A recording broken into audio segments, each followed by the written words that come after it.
Growing up in rural Oklahoma, I've always had a strong connection to the local forest. I spent a great deal of my childhood there. You could say it was my home away from home. Days on end were spent on my adventures out there. Many people fear the woods at dark these days. The sounds of wild animals wandering about is enough to keep many people from the city home once the sun sets, which is how I liked it. With none of those ignorant fools around, I could set up my shelter and sleep without worry of the local bozos from stumbling onto my camp.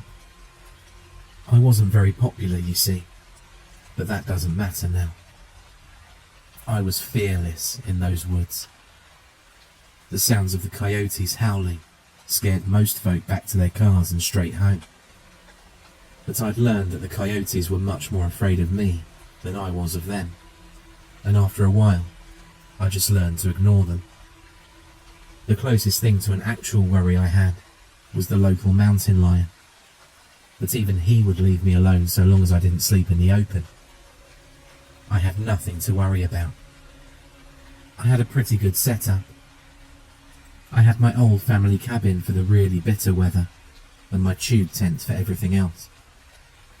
Personally, I preferred the tent. My boyish ego made me feel rugged that way. Needless to say, my time in the wilderness brought me great joy. Many a day in school was spent looking forward to getting back out there, where I could be free and happy. It's funny how quickly all that can change. I must admit, I left one thing out earlier when I said that I was fearless out there. That place my grandfather warned me about. That place that all of the locals like to pretend didn't exist. That place struck fear in my heart. We called it the Dead Hollow.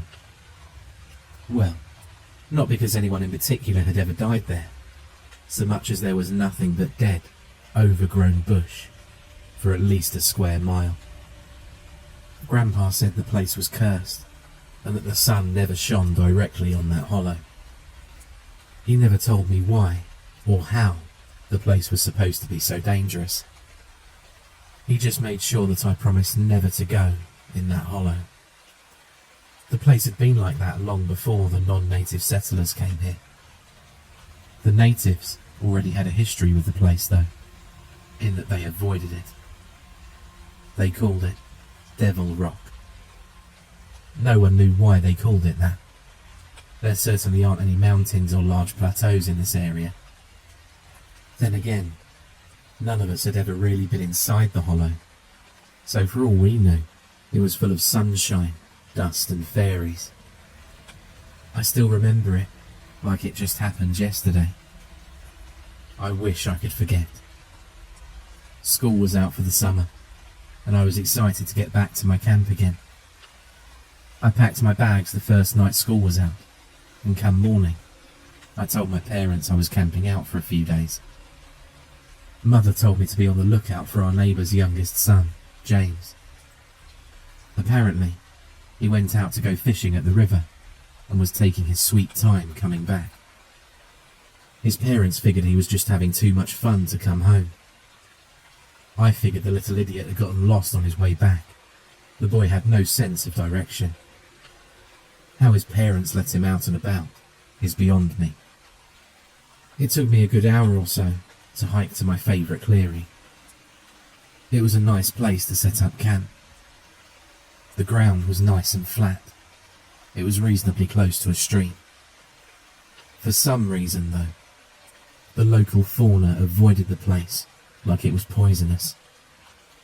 I didn't like the fact it was parallel to the hollow, but it never really bothered me that much, because Grandpa said I'd be fine, as long as I never ventured in there.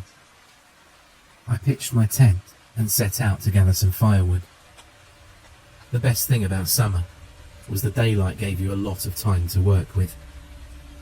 It didn't take long for me to gather enough wood to last me for about 2 days. I still had a few hours left before sundown, so I figured I'd go check the river and see if I couldn't find what James had gotten himself into. It didn't take me 10 minutes to get to the lowest point in the river, which happened to be James's favourite fishing spot in the area. Oddly enough, I couldn't find him anywhere.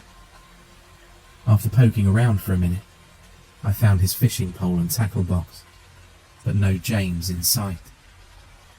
I called out to him, but it was met with no response. That's when I noticed a small set of boot prints in the dirt along the shoreline.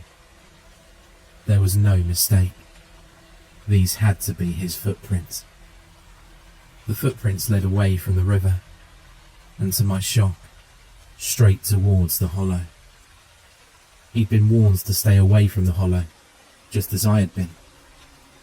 And in all of his years out here, he'd never ventured towards the place. I dare say, he was more frightened of it than I was. My thoughts turned to horror as I imagined poor James stuck out here, near the hollow after dark. I just had to find him. I followed the tracks he left for a ways before I had to stop. Just as I feared, the tracks led straight into the dead hollow. I thought about turning back and just leaving James to his own stupid fate. I'm ashamed to say, I wish I did. He'd left a clear enough path to follow, but I just wasn't moving fast enough. I was running out of daylight, and I had to find him fast. There was no way I'd ever be caught dead in that place after dark. I started to notice something off about the hollow. I knew damn well that there was still a few hours left before sundown, but the hollow was already very dark. It was like the sun refused to shine on it. The deeper I went, the worse things got. I noticed the animals, or should I say, the lack thereof.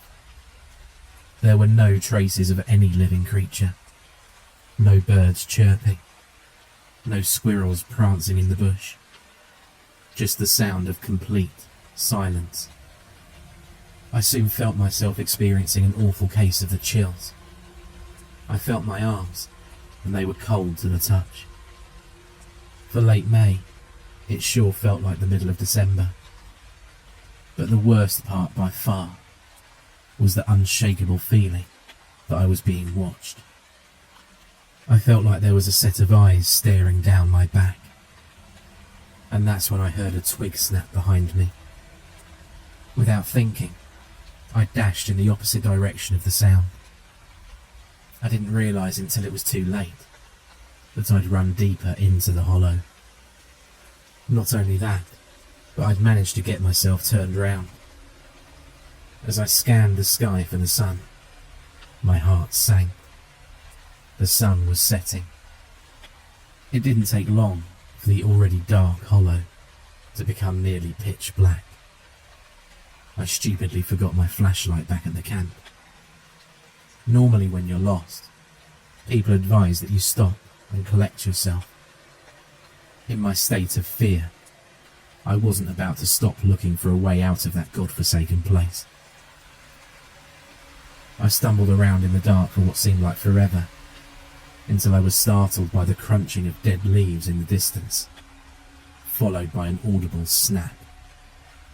Not learning my lesson the first time, I took off running as fast as I could. And that's when it happened. My running was cut short as I made my way into a clearing. My foot caught the edge of something buried beneath the surface of the dirt. I held my knee in pain and looked down at the soil I'd tripped over. That's when I saw it.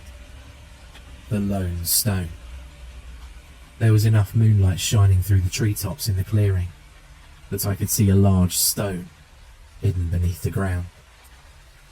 Upon further examination, I realised there was no grass around the rock, and it seemed to have some kind of circular carvings on it. The carvings didn't look like they'd come from anything natural, like erosion, but more like they'd been cut into the stone with a very sharp tool. It was so strange.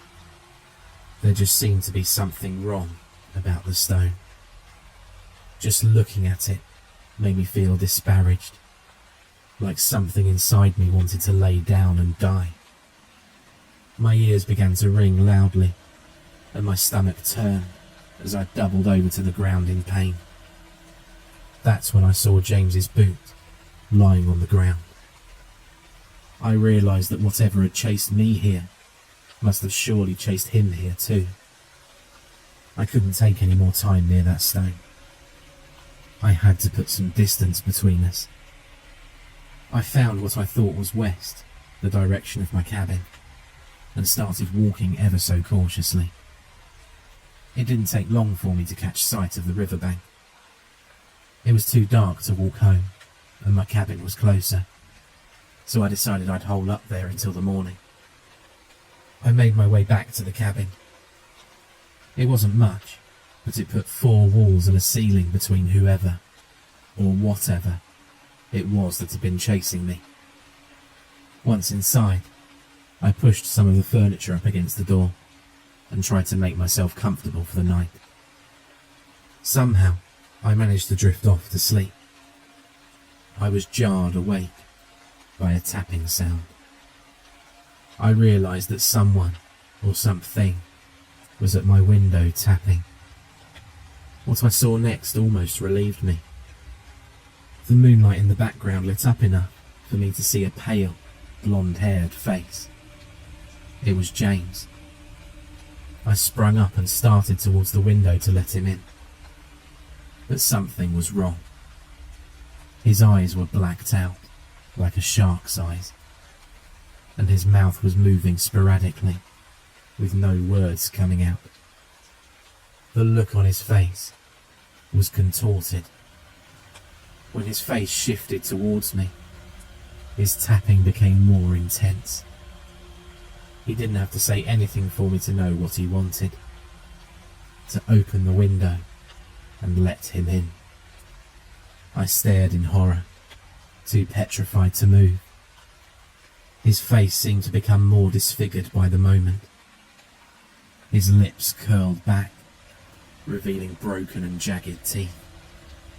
They continued curling back further and further, until the skin inside his mouth began to tear. His eyelids receded, until his eyes seemed to pour blood. All the while, that infernal tapping only got stronger and stronger, as James pounded and pounded on the window. I'll never be able to get that image out of my head. That little boy who lived next to me, that carefree kid who loved to go fishing. He was gone, and this thing was all that remained. In my mind, I couldn't even call it James anymore. It began smacking its head against the glass as hard as it could. I was sure the glass was going to break. I heard it begin to buckle and crack as he hit time after time. I said my last prayers to God and asked him to make it as painless as possible. I closed my eyes and anticipated the sound of glass breaking before I was torn to shreds. But nothing happened. I opened my eyes to see sunlight peering through my window. James was gone. The only trace left was the blood from his forehead on my window. I pulled myself together and ran home as quickly as I could. I told my parents what happened. I said we had to tell his parents. I was met with a slap in the face. Mother told me that someone my age should know better than to make up stories, and that I should be ashamed of myself for even thinking of scaring his mother like that. Grandpa was eavesdropping on the conversation, though. After my parents were through chewing me out and telling me how I'd be grounded forever, he pulled me aside and took me upstairs. He told me that he believed me and that James was dead. He explained that in every forest there's a stone, a lone stone. These stones have been there since before the time of man. These stones are a place where the dead seek a way into our living world. Not the human dead like a ghost, but something far worse. Contorted beings too malicious and evil to exist in our world. He explained that these beings desire life in our world, and that the only way for this to happen is if they take the body of a human. He explained to me that their true form can't be hidden, and that in the end, the body of whomever was taken would end up contorted and hideous just like them. He finally said that unless they could continue to find a new body, they'd have to return to the stone, to wait for the next poor soul to wander across them. Grandpa said he'd call the police to tell them where James's body could be found. He told me that they'd surely find his body twisted and contorted over the lone stone, where the spirit was forced to return. Sure enough, when the police investigated the area, they found James, or at least his body, just as Grandpa said. He was bent and twisted, nearly beyond recognition. They initially thought he'd been in some sort of car accident, but that was ruled out. In the end, his death was chalked up to misadventure. Quite how they think he managed to twist his own body like a pretzel, I don't know. Of course they wouldn't believe that the stone had killed him. I've never gone into those woods again since that happened. I'm so afraid that the stone might reach out again for me like it did before, and that I, like James, will end up twisted and contorted over the lone stone of the dead hollow. I'm telling you this tale not to scare you, but to warn you. Beware the lone stones. Beware the dead places of the forest, for these are places that aren't meant to be trespassed upon. Stay away, far away, unless you want to endure the same terrible fate.